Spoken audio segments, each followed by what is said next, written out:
Hello, everyone, and welcome to Thursdays at the Museum.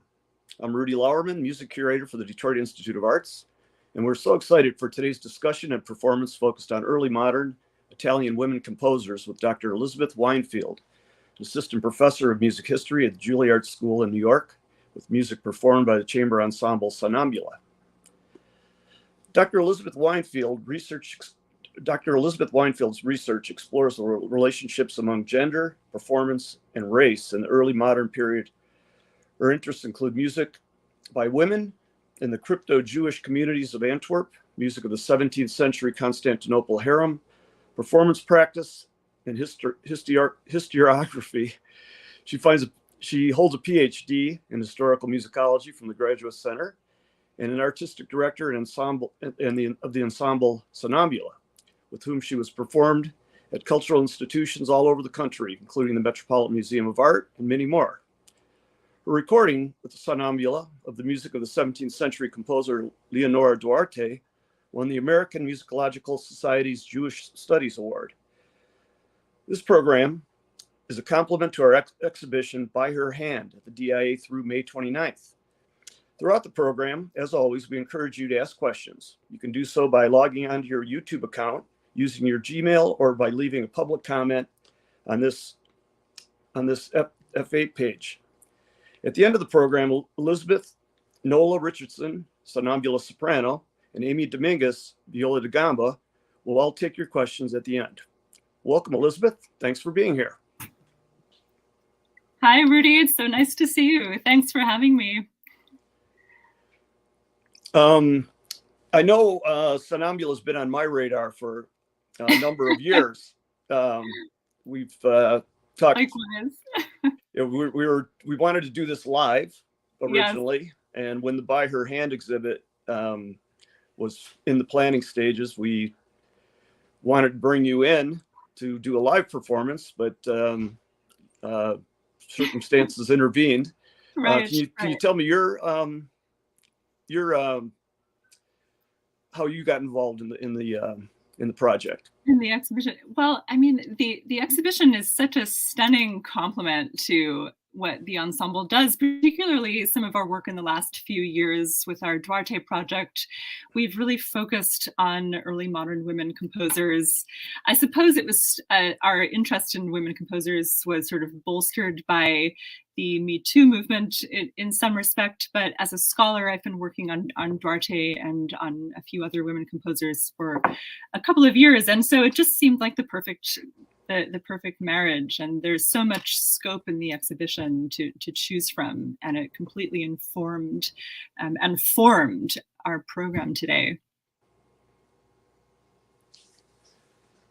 Should we move right into the performance? I think that sounds wonderful. I just will mention to our audience that it's my pleasure to be joined by two of my colleagues, Amy Domingues, viola da gamba, and our soprano for this project, our dear friend Nola Richardson.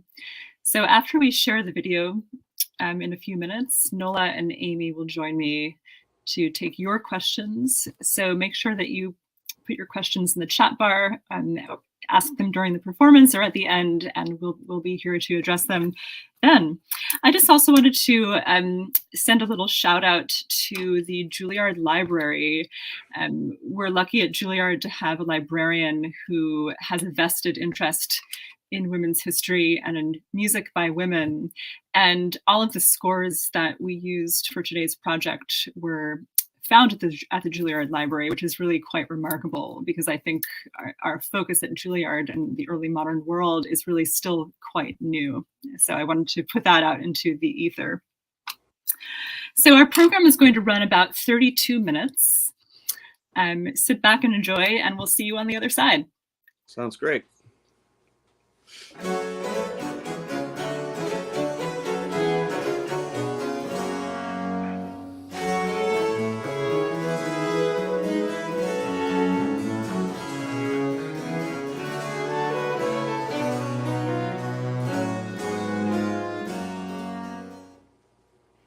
Hi, my name is Elizabeth Weinfield, and I'm the director of the ensemble Sonnambula, which is a chamber group dedicated to performing music from the early modern period. I'm delighted to welcome you to our concert for By Her Hand, which features some stunning music by Italian women composers contemporaneous with the artists in the exhibition. Before we begin, I want to thank the Detroit Institute of Arts, particularly Rudy Lauerman, Amanda Harrison, Larry Baranski, Gwen Lindsay, and especially Yves Straussman-Flanzer, whose vision for this collaboration makes this program possible. Thanks also to the Crust Foundation for support of this program. Our program will also invite you to consider the many facets of the musical lives of women in 16th and 17th century Italy. We're about to hear madrigals or part songs, solo laments, and also a world premiere recording of a work by the composer Paola Massarenghi from the end of the 16th century. We begin with Maddalena Casulana, who was probably the first woman to have her music printed during her lifetime. She was born in 1544, likely in Casula, near Siena, and her pastoral madrigal, Si scior si ved'il laccio, circulated widely due to its polish and its literary appeal. Though it's small in scale, it's rich with chordal texture and syncopation.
Francesca Caccini came of age at the turn of the 17th century in a musical family in Florence.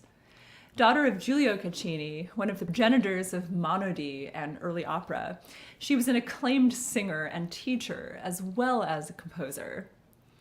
The earliest woman to have composed an opera, she gained international acclaim as a singer performing in the festivities of the marriage of Henri IV to Marie de Medici, ultimately becoming the highest paid musician on the Medici payroll.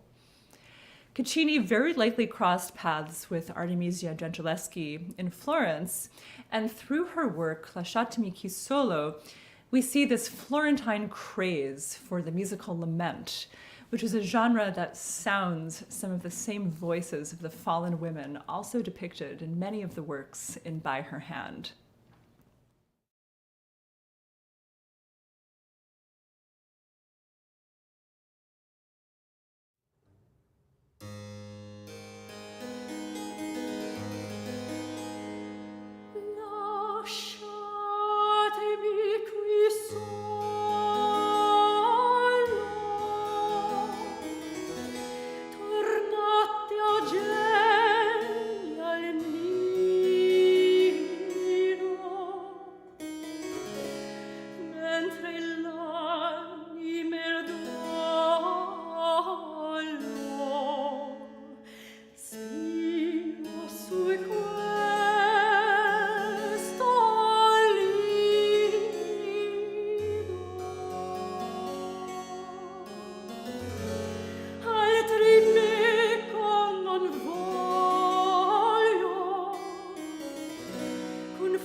dolcissimi amanti,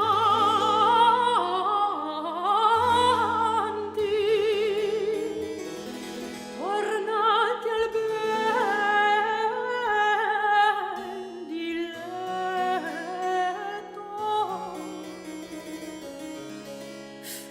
Fercenzo notanti,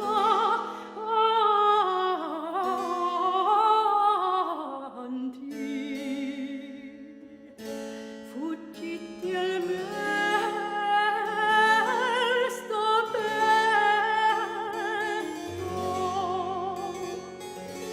sol dolcezza di morte, apra le porte all'ultimo lasciatemi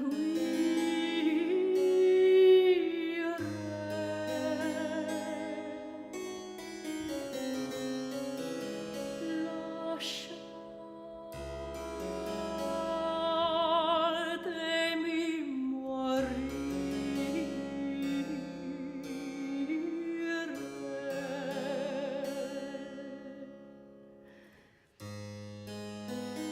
Avarissimi lumi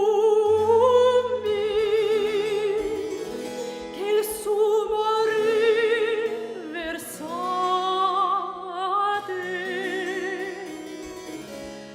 amarissimi fiumi,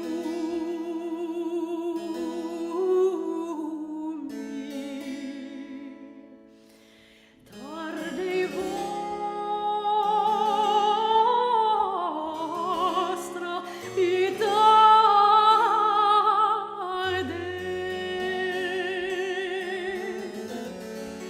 già mi sento mancare, oh luccia varitar del mio conforto.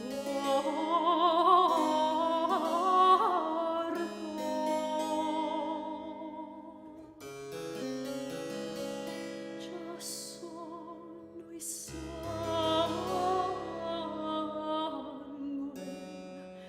e smorto.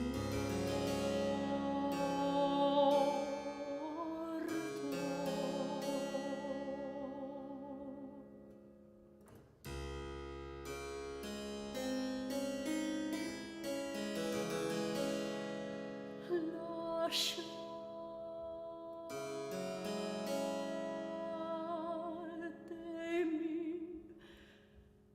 morire.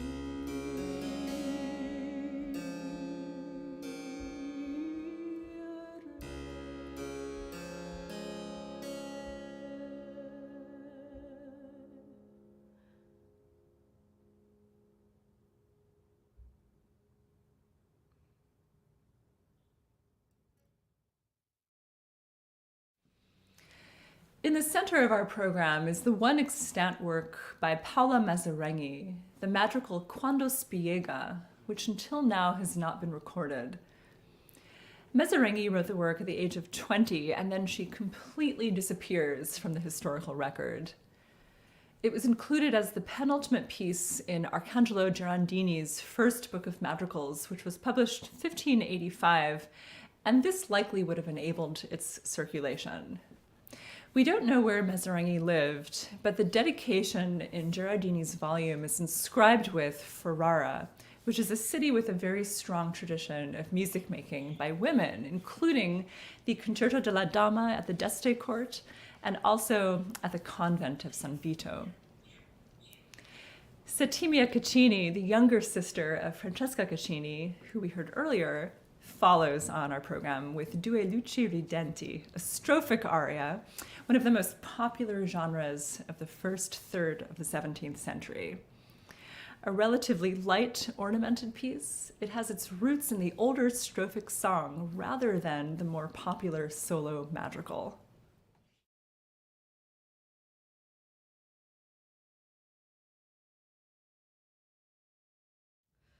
Quando spiega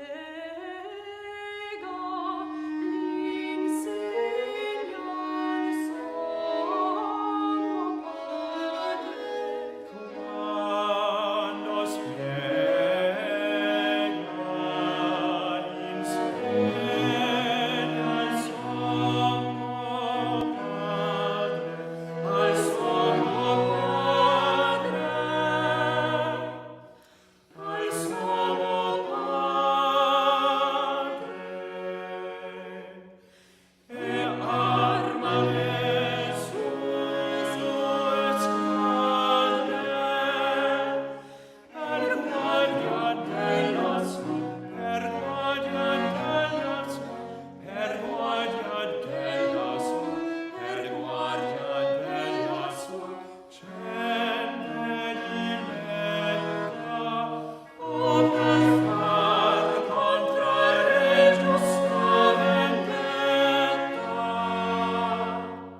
Luci, ridenti con guardo sereno, che dolci tormenti ingombrano il sino, di dolci tormenti ingombrano il sino, ma l'amore rapiscono il cuore con furto gentile.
Our program concludes with a sprightly instrumental galliard by Carlo Farina and the monumental L'Eraclito Amorosa of Barbara Strozzi.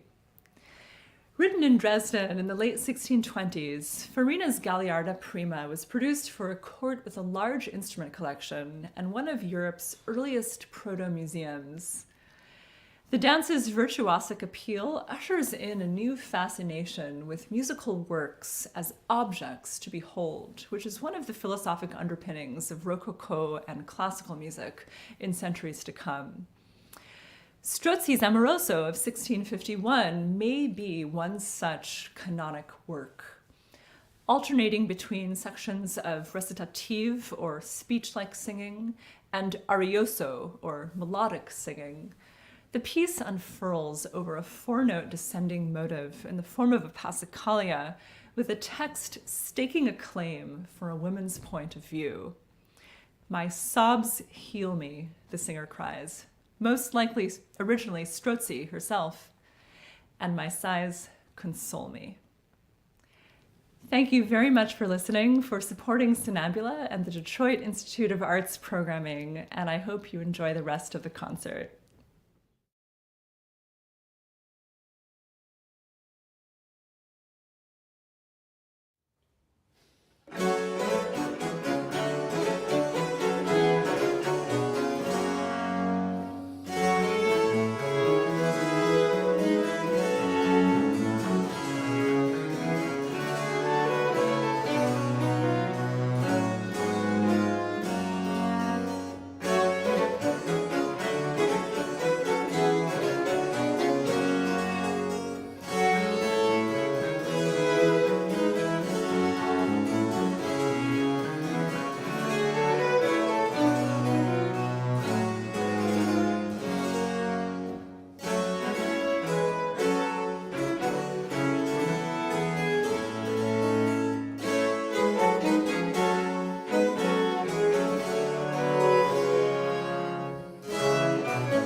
Bravo.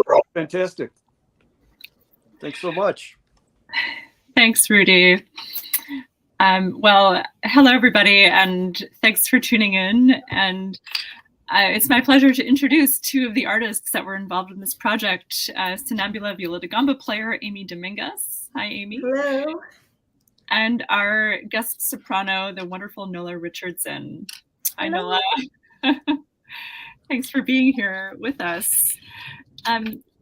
I saw some questions, Rudy, in the chat about our instruments. I hope you don't mind if we just jump in. Go for it. Yep. And answer them. So the instruments that you're seeing on this video are violins, violas da gamba, and a harpsichord. The harpsichord is a keyboard instrument that works a bit differently from a piano.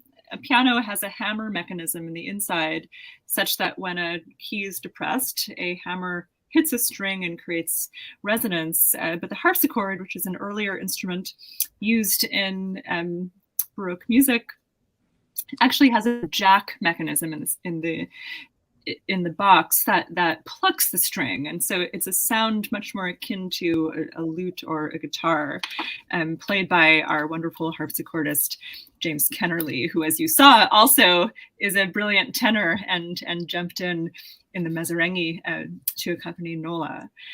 The violin, we have two violinists, Jude Ziliak and Toma Iliev.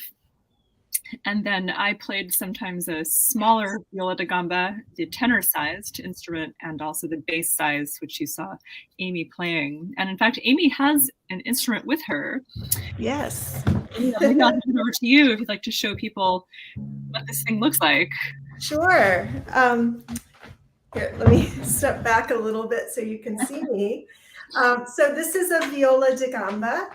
And as you can see, it's got six strings and frets, and it's more akin to a bowed guitar than it is to the violin family in terms of construction and some of the repertoire that it's used for. The viola da gamba was a really popular instrument from the late 15th through the 18th centuries.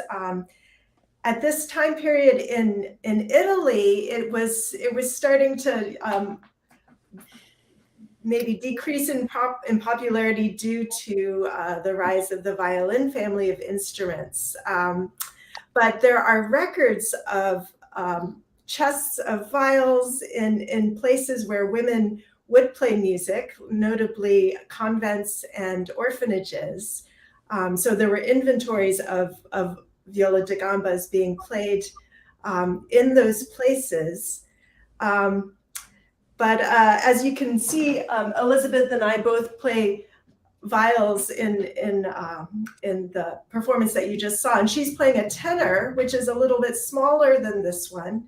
But they're both played, all the viola da gambas are played with an underhand bow grip, as you see, and with gut strings. I just want to give a shout out to, I see Mark Sudak is here and has some questions. Nola and I are both graduates of Peabody, and we are alumni of the Peabody Renaissance Ensemble, which Mark directs. So just a shout out to Peabody. But I see Mark has had a question about instrumental music by women other than Leonor Duarte. And I just wanted to say that there are records in these Italian institutions of women using a bass viol to play the bass parts in vocal music. So, you know, while there, and certainly I know Elizabeth has some thoughts on this too, but viols would have been used to teach in convent and educational systems about playing music. Yeah. I know very, very little actually about how the viol was used as a teaching instrument. That's worth exploring. But certainly it was used to accompany some of these laments. I mean, that Barbara Strozzi, we chose to do the Francesca Caccini with just the harpsichord because it was really, it was so stark and so beautiful in that way.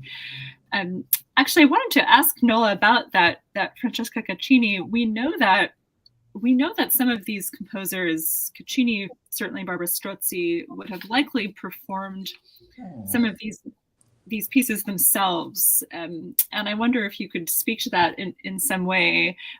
Obviously, you are not Strozzi, you are not Caccini, and maybe you could talk us through how you sort of transmit some of that knowledge. Sure. Well, I find these women so inspiring as a singer because they were virtuosic singers. And what I love about singing this music is that there really can be no separation between the text and the music.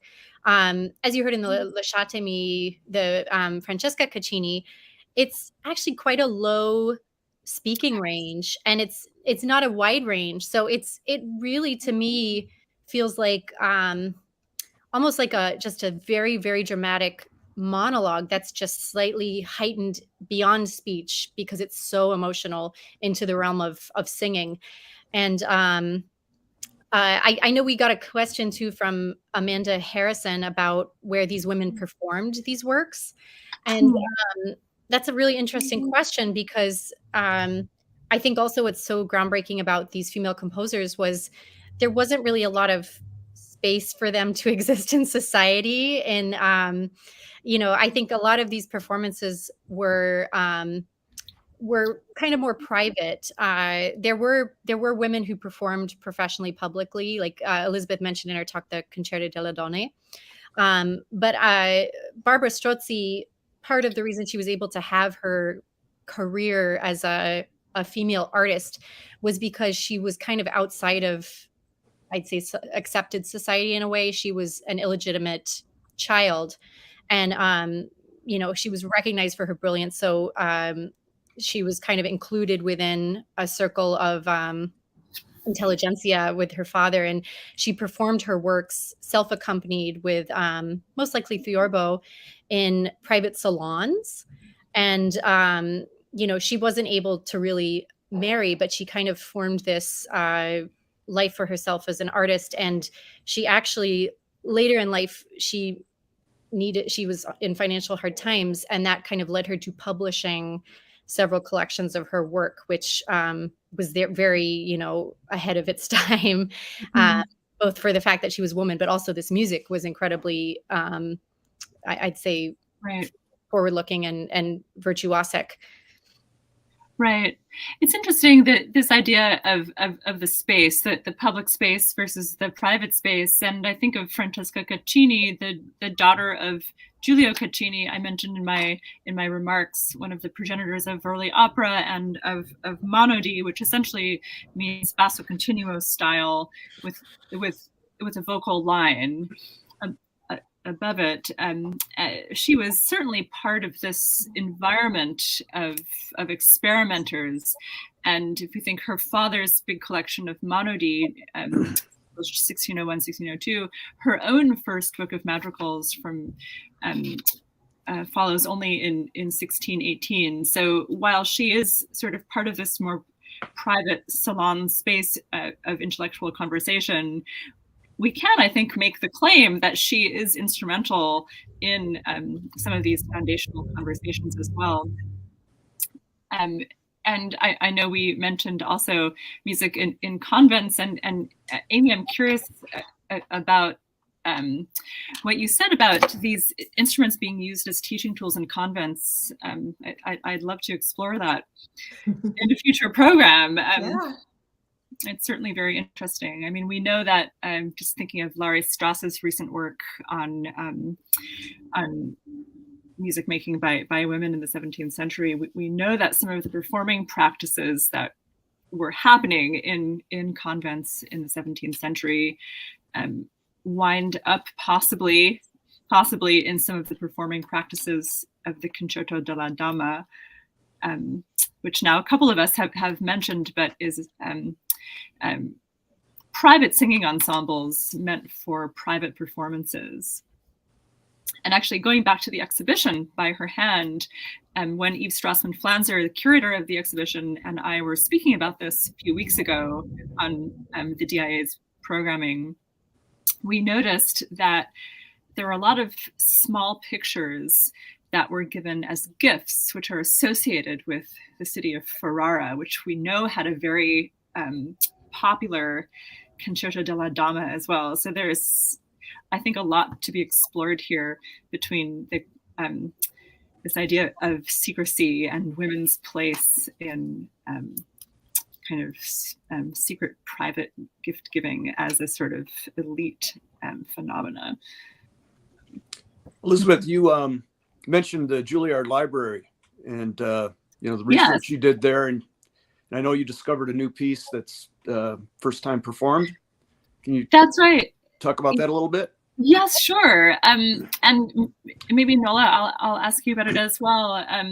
This a little piece by Paola Massarenghi, which is just so funky and has this very interesting low consort section right in the middle, where you have the tenor viol down on its bottom strings, which is never the case in or very rarely the case in consort music. Maybe a little bit with laws. But definitely a lot of word painting happening here. Nola, was this like music that you've sung before? I mean, it struck me as both part of the sort of Italian madrigal world and yet very,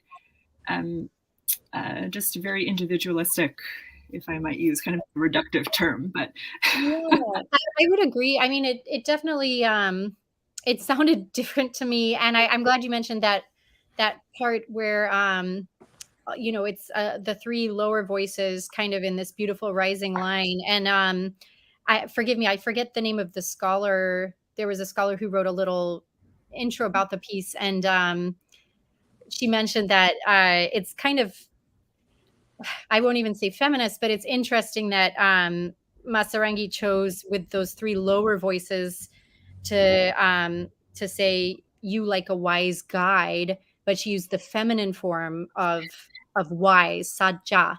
So it's the lower voiced men in a way that are directing a female to be the wise guide to lead them.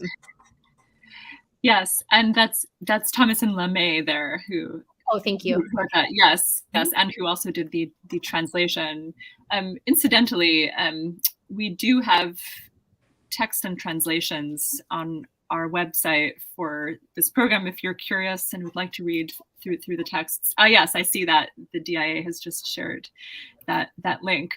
A question from Mark: Did Massarenghi actually specify the tenor viol, or was that our choice? That's an excellent question. This was completely our choice, but it fits solely in the tessitura of the tenor viol. So this is a piece that is 4 voices, and for those who aren't close to this repertoire, there is a tradition of sort of picking and choosing the voices that you want to be sung, the voices that you want to be played on instruments.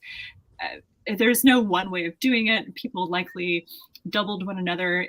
As you saw in our performance, James and I were doubling for a little while, and then in that low consort section, he jumped up to another line. And so there's a bit of freedom, of course, in performance. Actually, speaking of freedom in performance, I wanted to also mention in that Settimia Caccini piece, which is just extraordinary. What a really incredible work that was. We handled it sort of in our own way. We had the violins take turns taking a solo, using the top line as their primary source of inspiration. But just to lend variety to the work, we made some of our own choices, which you'll see performers doing in concert. Nola, have you sung any Settimia Caccini before, or is this sort of your... No. Yeah, that was a totally new. Actually, almost all the works on this program were totally new to me, except for the Strozzi I have sung before. But no, it was fascinating to. I don't think I've ever gotten to do a program entirely of female composers. Like what a treat! So I'm so happy that I got the chance to be introduced to these works. Well, I think our time is running out. Any closing thoughts? I'm looking forward to the group visiting Detroit and actually performing these works to a live audience. So we'll have to visit that. But any other thoughts about this project?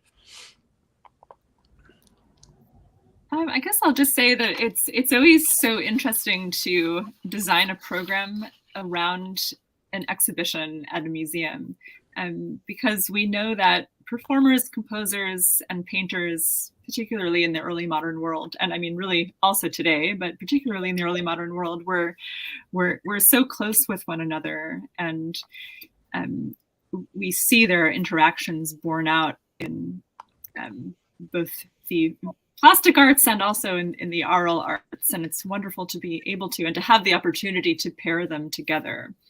So we hope that we can do more of these programs, and thanks for listening, and enjoy the exhibition, and buy our CD. Well, thanks for joining us, Elizabeth, Nola, and Amy.